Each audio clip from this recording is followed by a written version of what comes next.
With so much uncertainty in the economic climate ranging from interest rates, inflation, high cost of living, and oh yeah, we're still in a pandemic, 2022 and beyond is anything but predictable. Plus, the S&P 500 saw gains of 16% in 2020 and 27% in 2021, so we're due for a recession, right? And yet, there is a group of people that don't often worry about any of that financially speaking. They save and invest aggressively no matter what. They're on a mission to achieve financial independence and early retirement. But does this group of people, the FIRE movement, actually do harm to the US economy? Full disclosure, I do consider myself FIRE, so I am admittedly biased. That said, I went into this trying to see the issue from both sides through hours of research. It's a complicated matter. I'm no economist. Nothing was black and white, but I am excited to share what I learned. If we're just meeting, my name is Frankie, and this is the Money Resolution, where we resolve to get good with money so we can buy our time and freedom back. Like this video if I earn it, subscribe if you love, and let's discuss. For decades, most parents taught their kids to work hard in school, find a good job, work hard at that job, save money, buy a house, start a family, retire when you're supposed to or when you can, and pass these lessons on to the next generation. Unless you have a large inheritance, the majority of most people's lifetime income comes from their main job. Job equals income, and that income helps with the circulation of money, especially as you pay your taxes, spend money, invest it, or use it to go to college or start a business. In this way, we all make a contribution to the overall economy. But things are a little bit different these days. With investing becoming mainstream and the FIRE movement capitalizing on early investing principles with the aim to retire early, the FIRE movement has threatened to change it all. Those that identify with the FIRE movement are saving 50, 60, 70% or more of their post-tax income. I personally preach saving half and practice that, the one for you, one for future me model. In fact, I wrote a whole book about it very recently.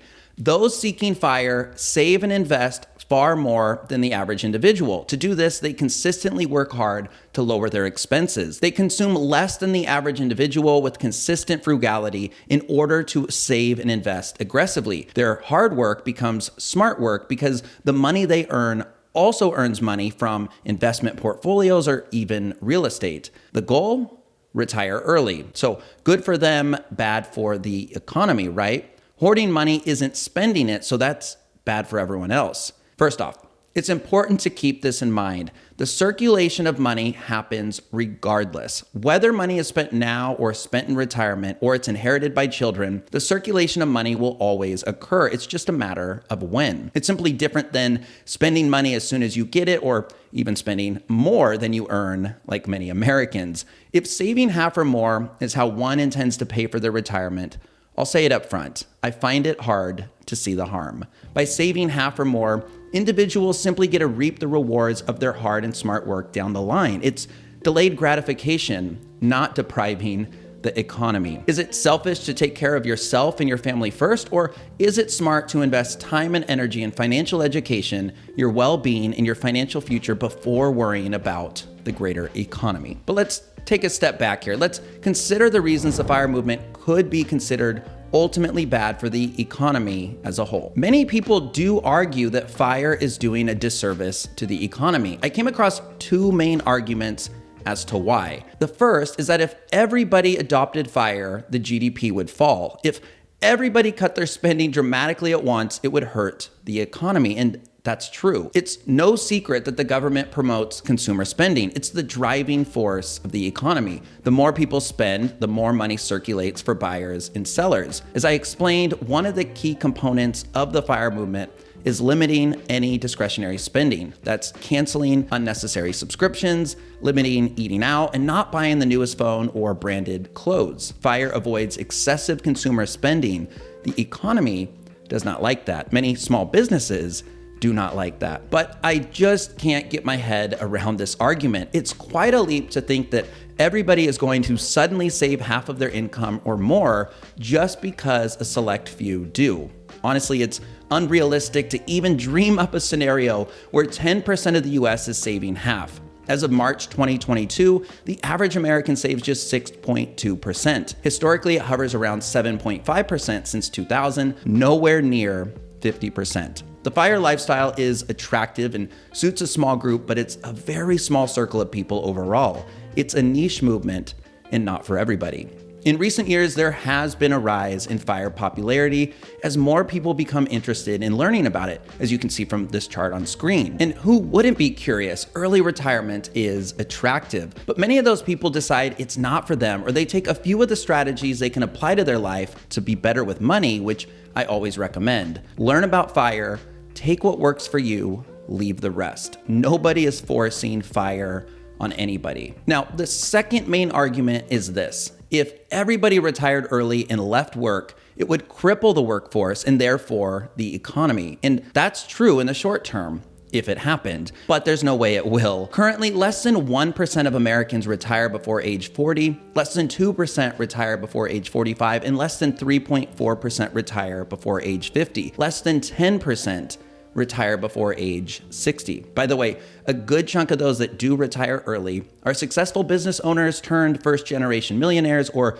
people with a large inheritance, not the extremely frugal. Not to mention, our jobs don't go anywhere when people retire. They get filled by the next generation of successful leaders and hard workers, or, robots, because automation is absolutely starting to take jobs, for better or worse. It is true that in recent years, we've seen more people leave their jobs in large numbers, a hint at what this could look like. With the Great Resignation, many have decided to step away from work to reassess their career or even work on their mental health. This is one of the many reasons inflation has actually risen dramatically in recent years. That said, inflation isn't necessarily bad for the economy. Some actually see it as a hedge against deflation. And recent indicators are showing that the Great Resignation is slowing down, perhaps. Unemployment levels are dropping, as you can see on screen. But it has to be emphasized, quitting the workforce isn't the goal for most people seeking FIRE. I prefer to say I'm seeking FI, not FIRE.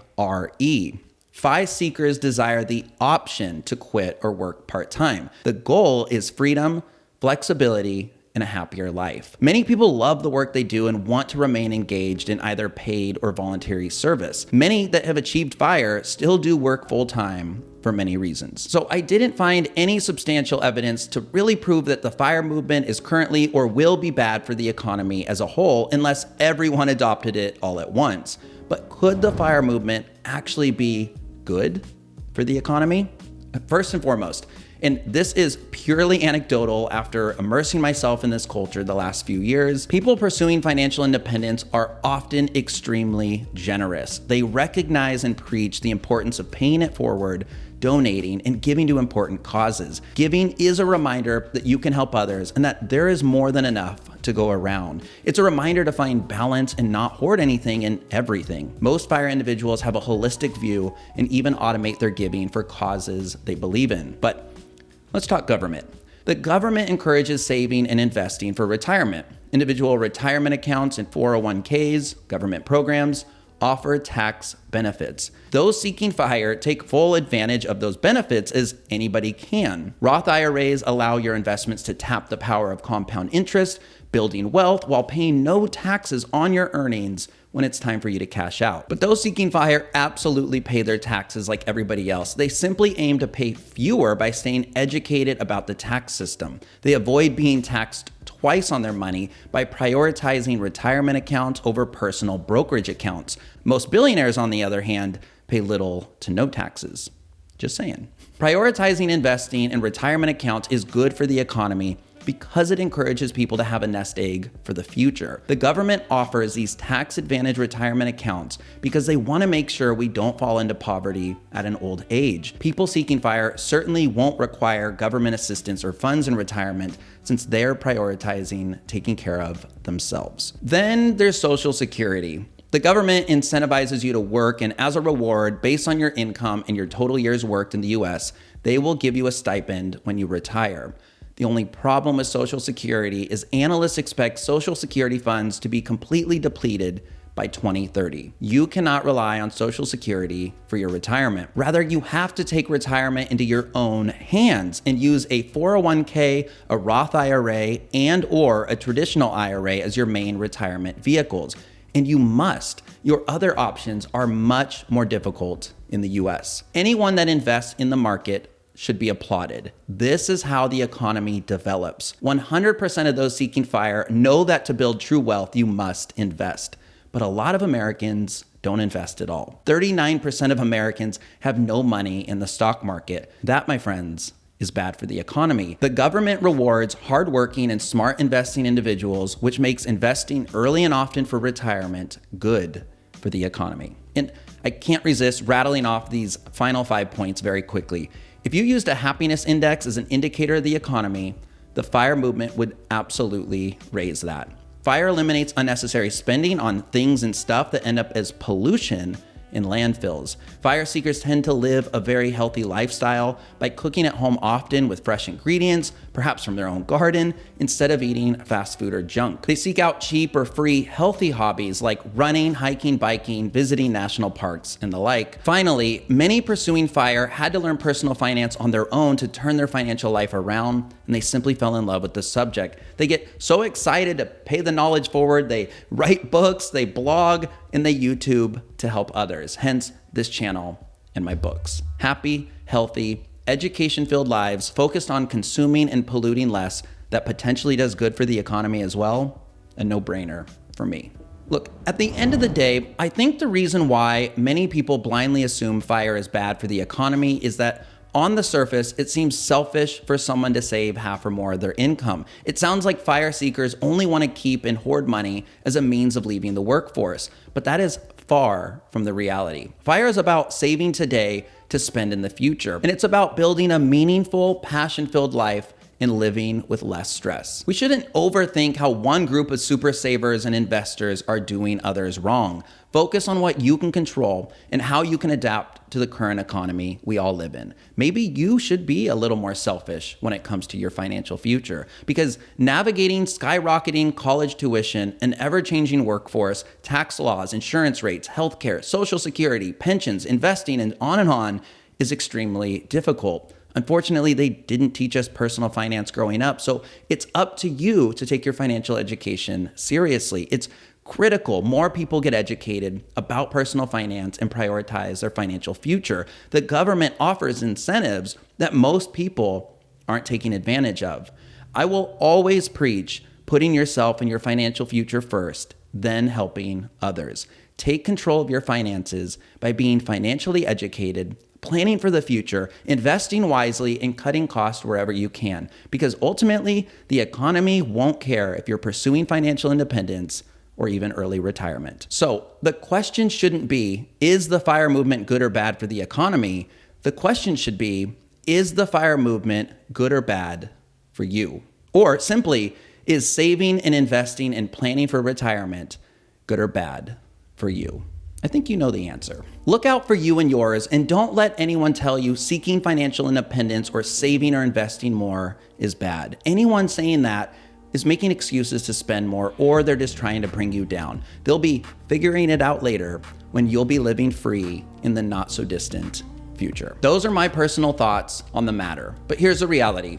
We won't fully know the impact of FIRE for a handful more years, or when studies are done on this small but growing group of FIRE seekers. It's still a very young movement after all. We still don't know what we don't know on a macroeconomic level, but I do look forward to learning and continuing to help others learn about money and hopefully get motivated to master theirs. I also look forward to hearing your thoughts on the topic in the comments. I very much welcome different opinions and, in fact, encourage it. I am always learning, as one should, and conversation is a big part of that. Or simply let me know if this was helpful and what stood out to you.